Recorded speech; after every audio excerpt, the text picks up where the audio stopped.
Bienvenue dans Défense Zone, votre podcast spécialisé dans les questions de défense et de sécurité.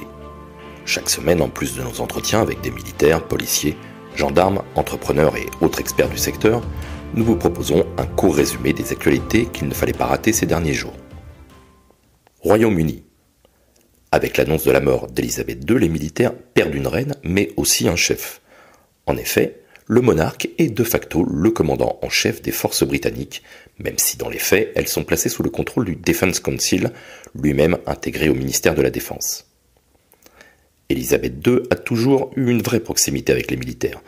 C'est d'ailleurs en 1943, lors d'une revue des Grenadiers Gardes, dont elle a été nommée colonel en chef, qu'elle a fait sa première apparition en public seule. Elle est alors âgée de 16 ans.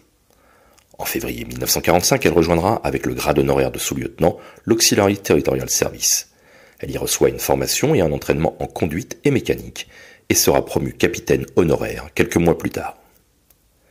C'est désormais le nouveau souverain Charles III qui sera le commandant en chef des forces armées britanniques, qui compte aujourd'hui près de 147 400 militaires actifs et 7 900 civils. Rwanda. Le 1er septembre, le parquet de Paris a prononcé un non-lieu, concluant une procédure de plusieurs années et une enquête démarrée en 2005 sur les responsabilités françaises dans le génocide rwandais. Sur le banc des accusés, 5 officiers, dont l'ancien chef de l'opération turquoise, le général Lafourcade, et l'ex-chef des opérations spéciales, le colonel Rosier. Face à eux, 3 associations et 6 rescapés du BCCRO qui accusaient les militaires français d'avoir abandonné des centaines de réfugiés Tutsis dans les collines d'un village à l'ouest du Rwanda. À la lumière d'un nouveau rapport, La France, le Rwanda et le génocide des Tutsis, 1990-1994, rédigé par une commission d'historiens à la demande des requérants, les magistrats ont estimé qu'il n'y avait aucun élément nouveau permettant de relancer la procédure.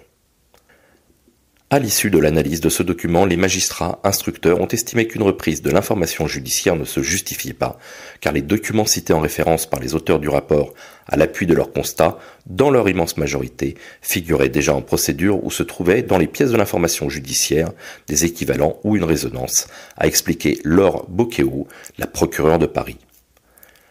La procédure est donc définitivement classée et les 5 officiers qui étaient accusés de complicité de génocide, complicité de crime contre l'humanité et entente en vue de commettre un génocide ou un crime contre l'humanité bénéficient d'un non-lieu. Armée de terre. Une nouvelle école de l'armée de terre vient d'accueillir ses premiers élèves.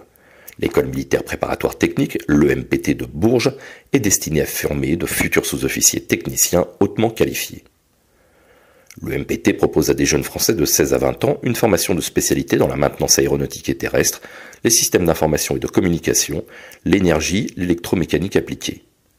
Les filières, validées par l'Éducation nationale, proposeront des baccalauréats professionnels maintenance des matériels aéronautiques, maintenance véhicules de transport routier et systèmes numériques, réseaux informatiques et systèmes de communicants, ainsi qu'un baccalauréat technologique, sciences et technologies de l'industrie et du développement durable, option système d'information numérique ou énergie.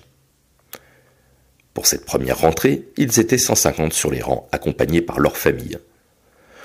Nous avons vu des élèves extrêmement motivés d'emblée et des parents extrêmement enthousiastes à l'idée de confier leurs enfants à l'institution militaire pour les former du point de vue technique, du point de vue académique, mais aussi militaire et pour les éduquer, expliquait le chef de corps de l'EMPT, le colonel Maréchal.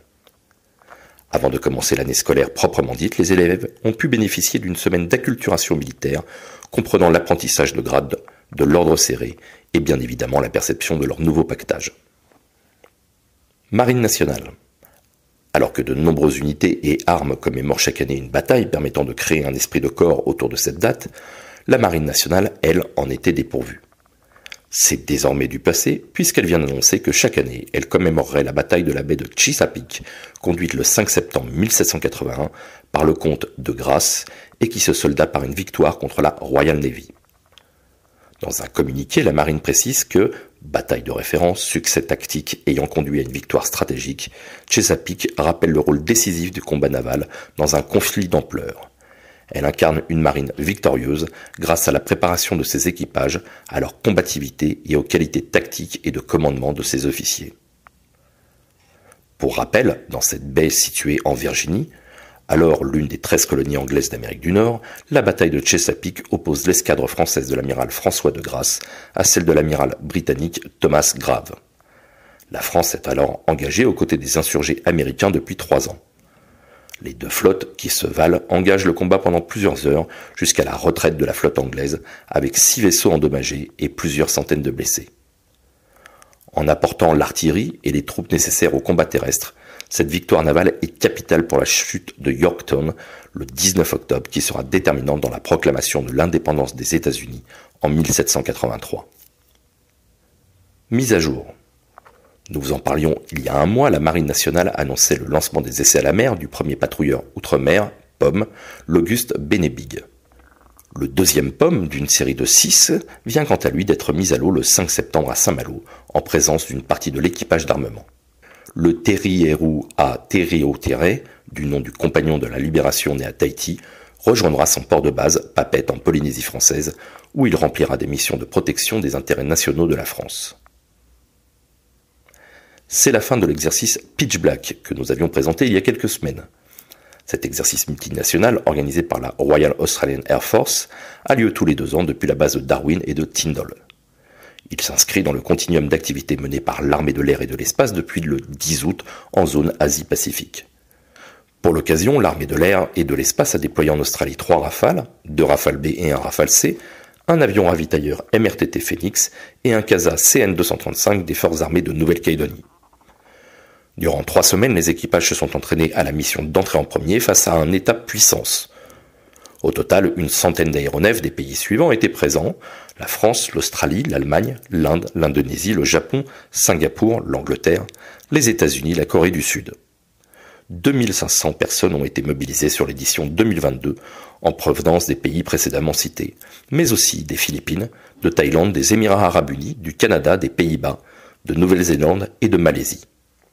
Les aviateurs venus de métropole avaient mené la plus longue mission de transit jamais réalisée pour venir en Nouvelle-Calédonie.